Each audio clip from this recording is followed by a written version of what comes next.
We're here today with Anita DeFrantz. She's an Olympic medalist, IOC Vice President, and also serves on the IOC Executive Board. She's a lawyer, an author, a motivational speaker, and has inspired many in the community through LA 84. And most importantly, she's my cousin. So we're very excited to have her today.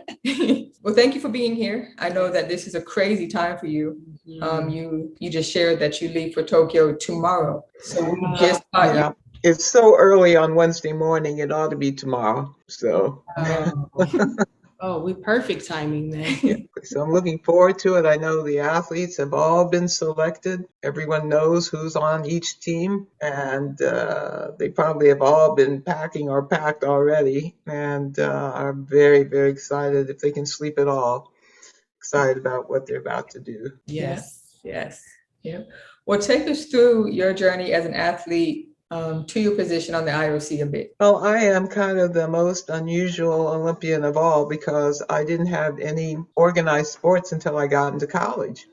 I grew up, I have 3 brothers, and I could throw the football because in touch football, they couldn't, you couldn't tackle the quarterback, so I got pretty good at that. Yeah. But I never really had a chance to take part in sport. I was in music, and so for me in high school and through college, music was my team. But my sophomore year in college, freshman year I started playing basketball, and sophomore I was introduced to rowing, which I couldn't figure out what this thing was. I just happened to see it as I was crossing campus one day. I wondered what it was. I went there, I said, "What is it?" The guy said, "It's rowing and you'd be perfect." And I said, "Oh, there's the line. I've never been perfect for anything, so let's see." And I said, "What do I have to do?" He said, "You have to be able to swim." I said, "Since I was 4." I said, "Okay, meet me at the parking lot at 5:30 next Monday morning." Well, not a whole lot on the schedule at 5:30 in the morning, so off I went. And I love the sport. It's a sport where you're kind to one another. You don't hurt one another. You put the water right back where you got it each stroke. And it's an environmentally friendly exercise, and it's a lot of good exercise. So I came to love the sport without really realizing it, and then decided that I wanted to fulfill my dad's long ago desire that his daughter, not his son this time, because I'm going along without him, might become an Olympic medalist after all. He wanted us both to be the first African Americans on the U.S. swim team. Wow. We didn't quite make it, but we did our best. Wow, that's amazing. And what university did you go to? Well, for undergraduate, I went to a place called Connecticut College, which is a small we call it Connecticut College, small liberal arts college in New London, Connecticut. And then I was born in Philadelphia, although my parents dragged my older brother and me back to Indianapolis while I was about 2 years old. I'm sure I screamed the whole way. And grew up in Indianapolis. So I said, okay, tell them I'm going to Philadelphia. I was accepted at the University of Pennsylvania Law School, which should be okay.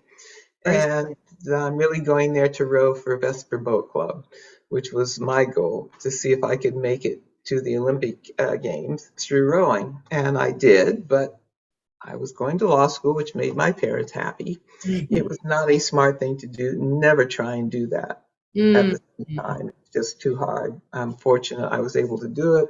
I figured out when I could work, because I had to work in order to be able to pay for my summer stuff, which meant representing the United States at international regattas. And typically law students make up for the winter by getting a fancy job in the summer and working 80 hours a week all summer. Then you make enough money to survive and pay your bills for the following year. I didn't have that, but instead I worked at night. Fortunately, there was a job where law students could interview defendants before they went for their bail hearings. It was called Release on Your Own Recognizance, or ROR. And this is way back in the mid-70s. Wow. And we would interview defendants and then make a recommendation to the judge, who could take or not take the advice of releasing the defendant until trial date or not. So we got to talk to people very close up and ask important questions of them, and learn to stay away from what we call the pilots or the drunk drivers as much as possible. But being able to interact with people at a close level in a stressful situation was a really good way to learn about communicating with others. Yes. Yes. Wow. That's awesome. So what made you decide to practice? Because it's a civil rights attorney. Is that correct? Yes, well, I am the fourth generation DeFrantz in this country who has been a part of working on behalf of civil rights. My great grandfather was a part of the Pap Singleton movement. His name was Alonzo David DeFrantz, and he was president or treasurer sometimes of the Pap Singleton movement, which was a movement of people who'd been emancipated from slavery, who were moving primarily from Tennessee into Oklahoma and into Kansas. Okay. So those were the areas, and it was dangerous, but it was a community, so people could live and create places that eventually got stomped on by the people who call themselves white because they were jealous or afraid or whatever. But it was very important to be able to create communities of freedom. And so my great grandfather Alonzo David and his son Faber Edward DeFrantz ran the Senate Avenue YMCA in Indianapolis for decades and created what was called the monster meetings every February. I thought it was so funny they were called monster meetings. I thought there'd be monsters there, but it was the size of the meeting because so many people came. Nice. And the leadership of the African American community was there to speak, and for 2 or 3 weeks at a time. So it was really a wonderful experience. My father and eventually my mother got to meet these great leaders who came through, and they in themselves became leaders. So I guess it was in my blood for generations. Absolutely. Absolutely. So that takes you to the IOC. How do you become a board member on the IOC? How does that happen? Well, the fast way to say someone died first, because a space had to be open. Ah, okay. Yeah, That's a little bit harsh. natural order, yeah. Positions don't open that often. I'm not willing to give up my place in anytime soon, but who knows? More important powers have their way, certainly, than I. But to be elected to the IOC is a remarkable thing. It's not a job. You don't make money from it. Nowadays, since the 1984 Olympic Games, the IOC has been able to fund its members to travel. Before that, you had to be able to fund it yourself. So our travel is covered, but we don't get a salary, which is just fine. It's such a huge privilege to be able to make the decisions and be there and make sure that the games happen for the athletes. That's payment in and of itself. But it's this remarkable position. Typically, well, it changes. When I was elected, at first you stayed till you were 72, then it became 75, then it became 80. Now we're back to 70. I get to stay till I'm 80, but anyone elected after the year 2000 can only stay till they're 70. Private organization, we're not government. We're a Swiss association. We don't have the powers of government, and we wouldn't be able to use them. But we redistribute money year round. The money that we bring in for the Olympic Games all goes out. We essentially distribute $3.4 million every day to support sports and sports activities throughout the world, whether it's National Olympic Committees, international federations, organizing committees of the Games, and other things that are similar. We support the UN. We have our own what we call the refugee team, men and women who are living in refugee situations and have been able to train to the level that they're eligible to compete at the Games, which is just a wonderful group of athletes. Yes. They'll come right after. The Greek athletes are always the first ones in, since that's where the Games were originally created. And then the second team is the refugee team, the IOC refugee team.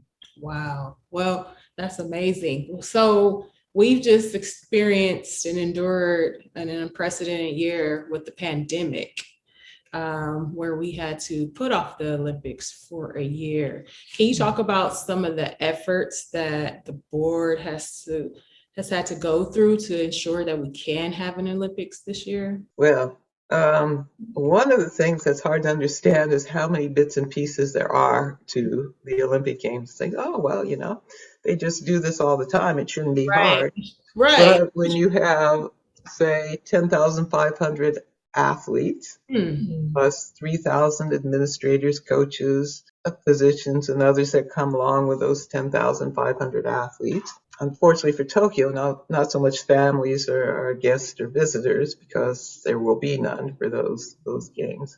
But feeding all those folks, making sure that they can get to where they need to get to on time and back, making sure that they're taken care of. It's a huge, huge enterprise. So it makes me laugh when people say, okay, 2 years out, just put them someplace else. It's like, really? Get them someplace else. No, it's far more challenging than that, taking care of that many people.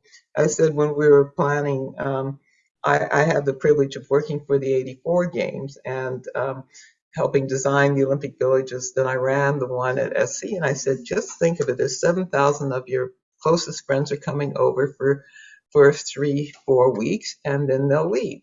But you got to make sure that they're fed and happy and able to do all the things they need to do in those weeks that they're here, because they're coming for a specific purpose. But they will go home. And then what will you do afterwards? Right.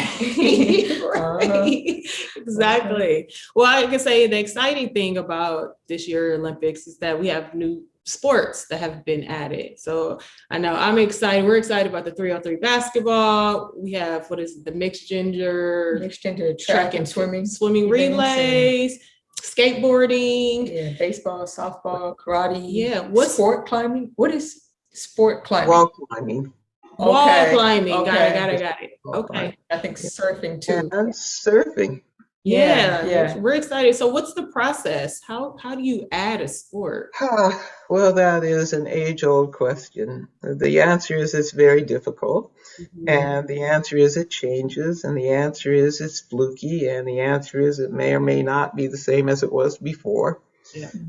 We've gone through, since I've been an IOC member over these many years, at one time we had something called the demonstration sport, where you could demonstrate a sport, which got absolutely no attention. And since it wasn't an Olympic sport, the athletes who were demonstrating it weren't Olympians. So that kind of wasn't a great idea. Yes. Then we had these, I forget, another category of sport that might just be for one time.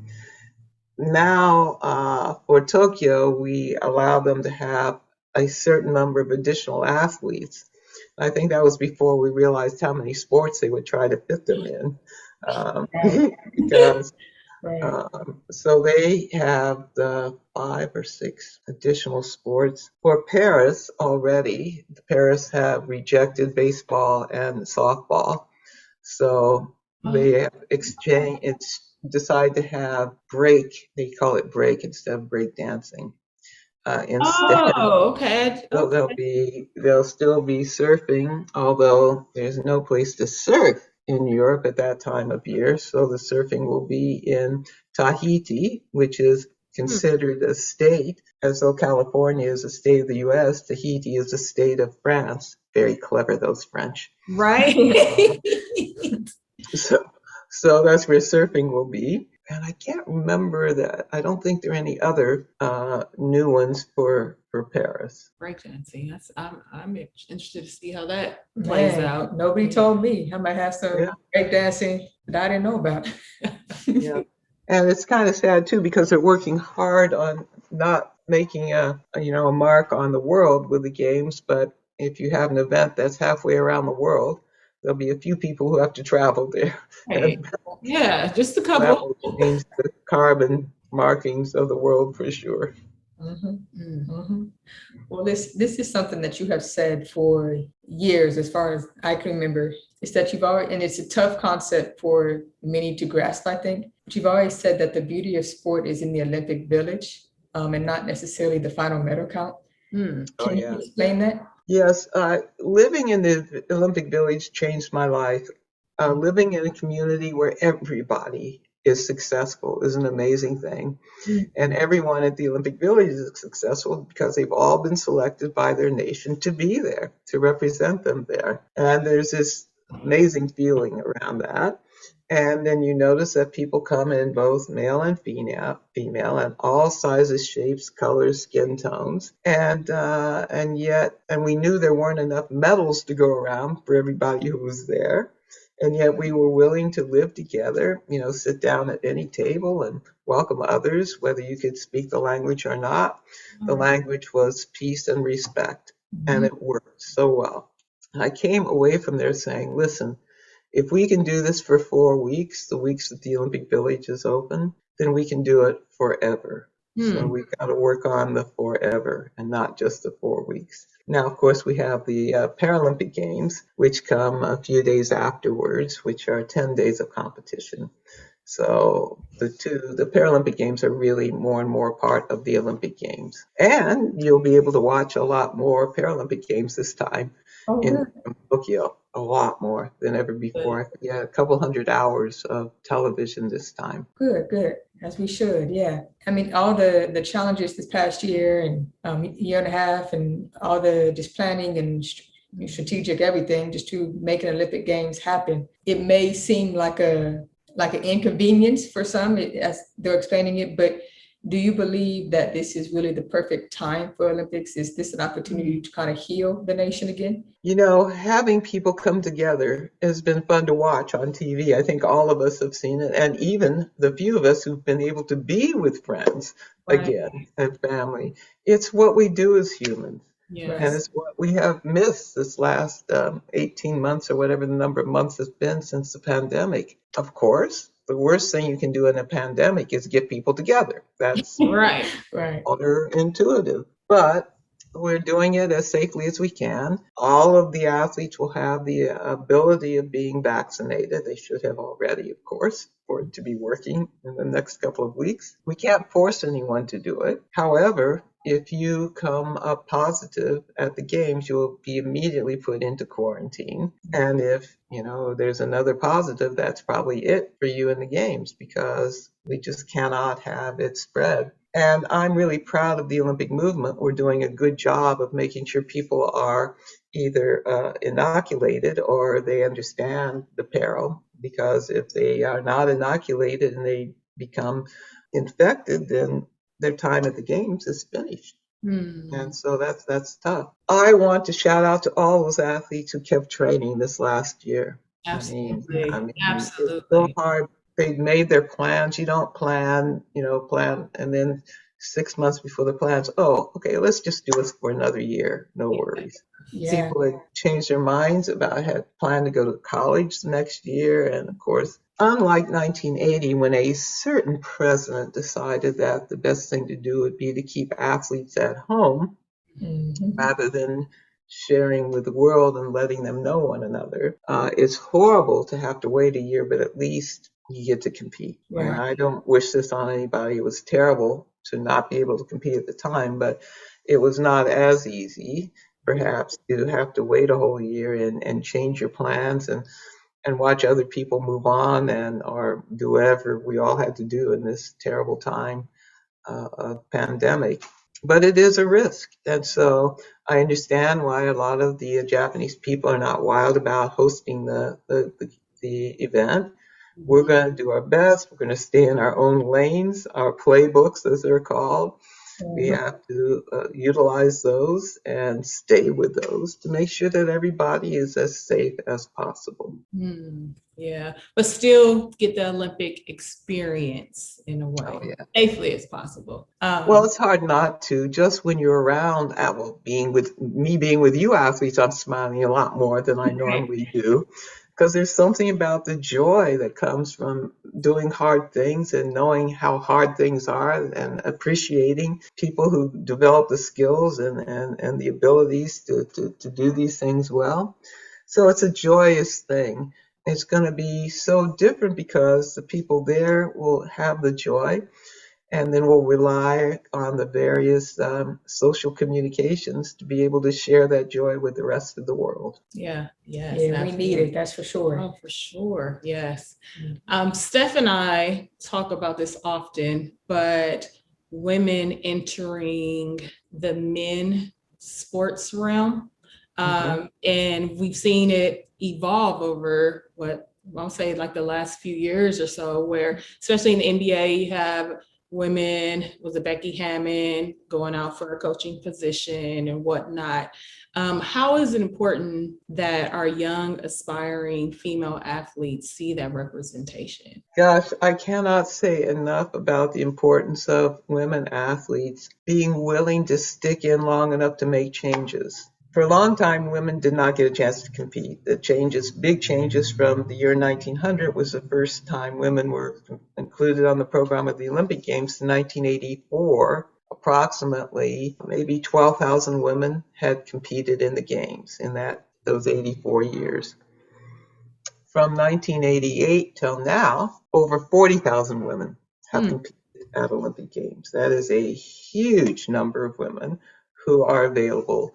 One thing I've learned about being a woman in this current world is that we tend to wait till we're asked. I mean, any of us could be president of anything, but we typically wait till someone says, hey, you want to think about being president? We need to do this, that, and the other. And somehow we got to get ourselves out of that notion that we have to be asked. I mean, I look at myself, and each time I was asked if I'd be willing to do something, I said yes. I say yes, probably too much, but that's how I got to where I am, because I was willing to say yes and do the work. We need to have more women understand it's all about saying yes and doing the work instead of waiting to be asked. Just say yes. This is not right. I mean, one of the things we had in my sport early on was we raced half the distance that the men did.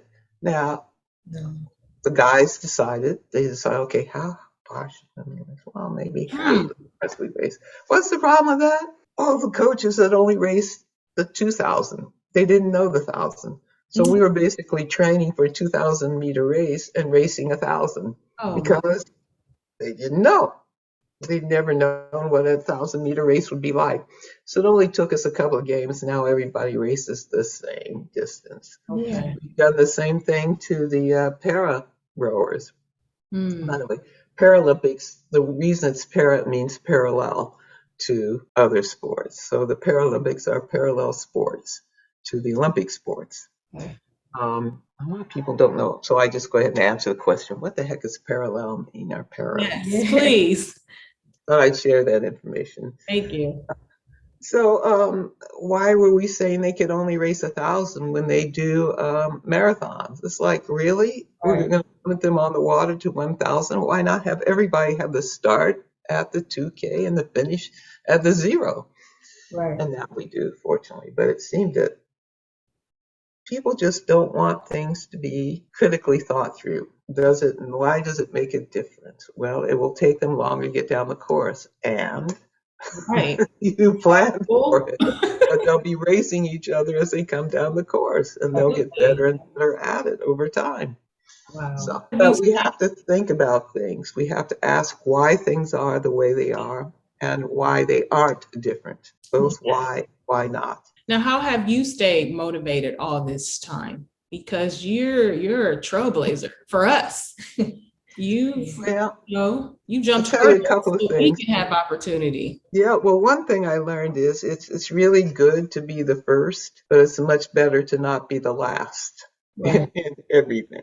So I'm grateful that when I've been to some place, I'm not the last person like me holding that position, so that there'll be others as well. So it's good to be first. It's better not to be last. And so that keeps me going. If I'm going to take on a position, I got to be thinking, okay, who's going to be up next? And how can I make sure that she or he will be able to do the job that needs to be done? And I enjoy life. I enjoy seeing other people succeed. It's just a wonderful thing to see the smile on someone else's face because they finally gotten that thing to work that they've been working on for so long. Absolutely. In my life, I was blessed with just to have the ultimate example of what an athlete and a woman looks like, if I just point that direction and watch you. But I can remember vividly as a young child, you come into the house and showing me your Olympic medal. And I started sharing that I wanted to play basketball in high school and college. And you looked at me and said, Steph, dream bigger than that. Mm. And at the time, I'm little and I think bigger than what, and, right. And I realized that, that meant, the world, life, sport, overseas, international, and that really just springboarded my passion to want to play overseas. And not really, I wanted to play in college, but it was bigger than just college. Yeah. That's a tough message to share with these athletes here today, because everything is, I got to go to Kentucky, I got to go to Duke, Division I, just how important and why is international sports something that all athletes should want to experience? Mm-hmm. That's a wonderful question. Why should we care about international sports? We care because we should care about the world and all that the world has to offer us. We get so kind of settled in our own ways here in the U.S. And of course, the U.S. is very good at comfort and convenience. That's what we do extremely well. But we don't always understand that there's so much more available. And just learning from someone about how they manage to get through something can make a huge difference in your life that you might not think about. So sharing all that you've been given is the part that makes it wonderful. I mean, we're lucky in many respects to live where we live, and sport is a part of education. In other parts of the world, it's not. And you really have to be at the right place at the right time to get involved with sport. Although in other countries, sport clubs and sports beyond school is more available than it is here in the U.S. So there's always a trade-off, but if we learn from one another, we can figure out ways to provide for everybody. And I do believe that we live not in a zero-sum world where because I get, you don't, there's enough for everybody. Opportunity expands, and that's what you learn through sport. Yes. So Steph and I, we work with youth athletes. And she talks about you all the time as a prime example. I was once a youth. It's interesting. I just shared your name with some of our youth, and they stopped and they said, Anita DeFrantz, she's in our history book. Sure did. And I said, well, she may be. Yeah, sure did.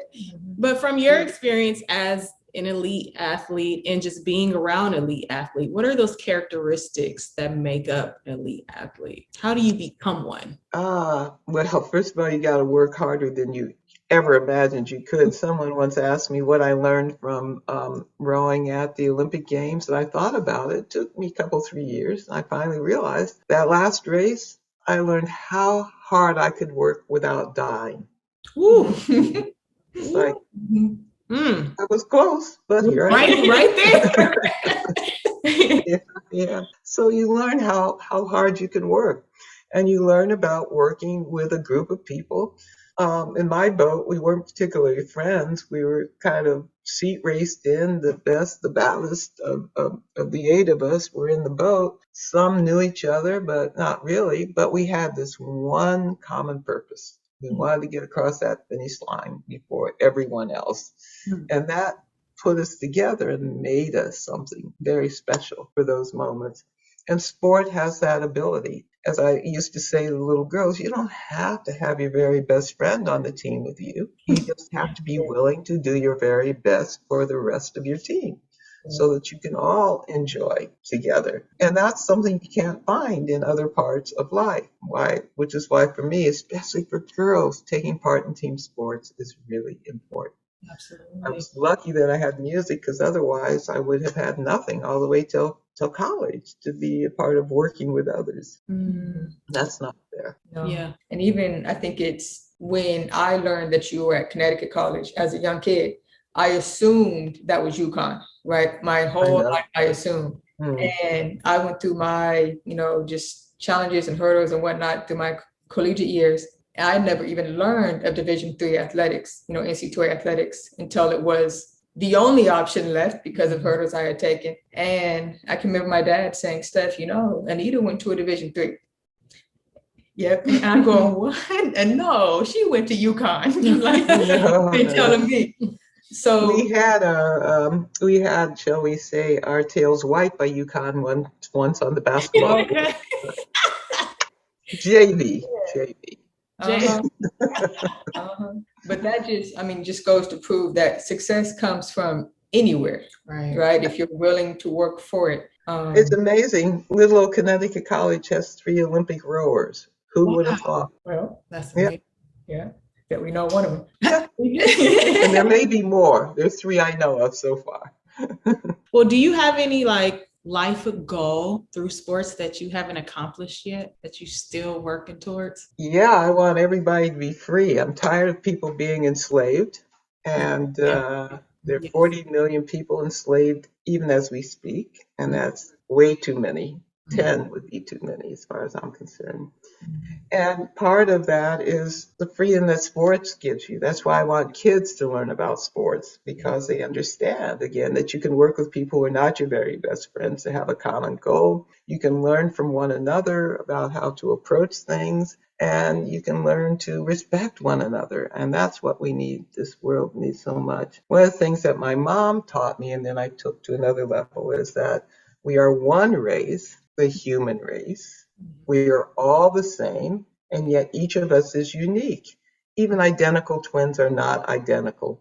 Right. So this RACE word, except when it's talking about competition, shouldn't be used. It's been used to poison us since the latter part of the 16th century. It's been used to say that there's one group like this and another group like that. No, there's one group like us, period. One group. And we come in different skin tones and different appearances, but we're all the same, and we need to respect one another. So I guess I'd say to kids, ask for help. Number 1, if something is confusing, ask for help. And number 2, respect people.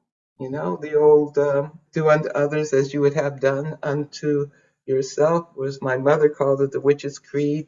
What goes around comes around. So pay attention to what you put out there, because it will come back. Absolutely. But know that, again, the most important thing is we're not here alone. So ask for help. Yes. That to me is the thing that people forget all the time. Ask for help. Ask for help. I love that. Love it. All right. Well, let's transition and unlace you.